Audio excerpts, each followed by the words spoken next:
Hello, welcome Dr. Sushma Singh this side. Today in Unit 23, Cohesive and Divisive Dimension of Religion, let us start our lecture with topic Social Ramifications of Divisiveness in Indian Religion. It is foreign to the culture of India that everybody should be prosecuted for their beliefs. Vivekananda noted that both Buddha and Jesus were the prophets who sought to give a new direction to the seekers of salvation. But the response they received from the people around them was quite different. Buddha preached against the Brahminical rituals in his journeys across the vast plain of North India. He was not halted anywhere by the Brahmins. He lived up to a ripe old age. Till his death he continued his mission. By contrast, Jesus was persecuted by the Orthodox Jews because he criticized their materialism and also their obsession with nationalism. His universal message of love and indifference to the power and privilege incensed the Jews. Vivekananda further stated that the materialistic freely propagated their asceticism without hindrance. The statement that Brahmins destroyed their aesthetic texts and buried them in sand is a cornered. The fact is that both Buddhism and Jainism are aesthetic, although they believe in spirituality. Their texts were not destroyed by Brahmins.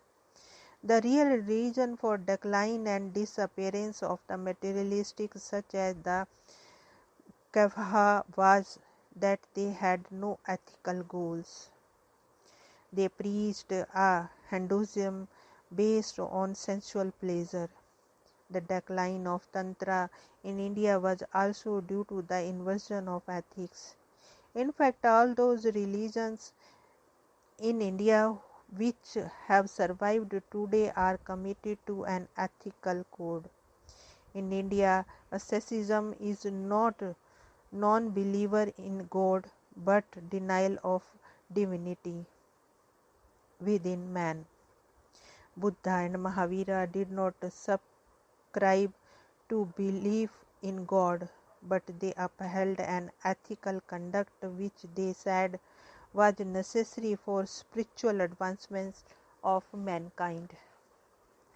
A distinguishing aspect of India, according to the Coomaraswamy, is that there is freedom of worship regarding the personal deity. Any deity or spiritual guide can be chosen by a man or woman without causing disruption of social ties. A Hindu can freely adopt Nanak as his guru. A Sikh can go on an annual pilgrimage to Vaishno Devi or Dwarka. Such freedom is not available in West Asian religions. This is because only a select few are recognized as spiritual guides. In India, just as sects are many, gurus are also many. These gurus cut across the caste, gender and social status. All paths are equally valid and it is up to the individual to choose anyone. The only contrast is on the strict observance of norms which are prescribed to the caste and sects. An interesting legend from the Gujarat refers to Swami Narayan's yogic power. He appeared at once as Shiva, Narayana and Durga on the mental screens of his devotees. He transported 200 devotees to Vrindavan in trance state to witness the Ras Leela of Krishna. These devotees included some known Hindus like Jains and Muslims. As mentioned earlier, in spite of the remarkable freedom on the level of beliefs, the sects have often undermined each other. The sectarian Literature often has a partisan viewpoint. The gurus of one sect may be glorified as superior to their counterparts in other sects. During the past centuries, some violent acts have indeed disturbed the tolerant spirit. A Maratha general in the end of 18th century laid siege to the monastery in the southwestern Karnataka, which had been established by Shankaracharya in Sringeri. When the pontiff appealed to the Tipu Sultan of Mysore, he sent a contingent of Muslim soldiers to guard the monastery. This force threw out the invaders. Later, the Peshwas apologized to the pontiff for the misconduct of his general. There is a widespread view that many temples were destroyed by Muslim invaders in north and western India. Indeed, Somnath temple was looted by Muhammad of Ghazni. Malik Kafur, a Muslim general, destroyed some Hindu temples in South India. But it is not possible to conclude that all temples or other places of worship were destroyed by the Muslims. In fact, there is evidence to show that sectarian rivalries have taken advantage of turmoil created by war or invasion. For example, in the 17th century, the Vijayanagar kingdom of the south was destroyed by the Muslim rulers of the neighboring provinces. However, in the aftermath, it was found that some of the Vaishnavati temples had been extensively damaged, although the Shivaiti temples were mostly left intact.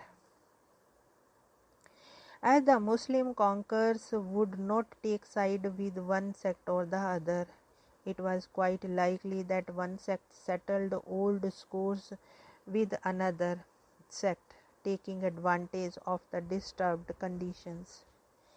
If the Muslim converted a few Hindu or Jain shrines into Islamic monuments, for example, Qutub Minar in Delhi or Jama Masjid in Ahmedabad, the Hindus also converted Buddhist or Jain shrines into Hindu ones. For example, Puri Jagannath Temple in Orissa or Lakshmi Temple at Kolhapur, Maharashtra were previously non-Hindu monuments.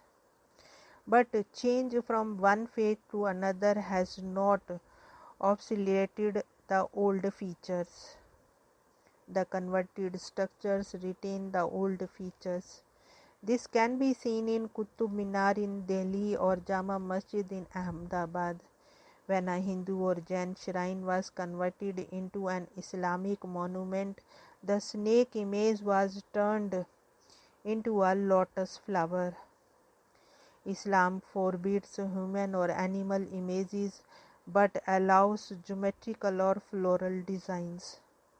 However, Kumaraswamy noted that the human or animal images found in Indian shrine is not drawn from the real life, but they are only symbolic. They stand for ideas. Hence, he found no difference between Hindu and Muslim iconography. Here we want to close this lecture. Thanks for listening.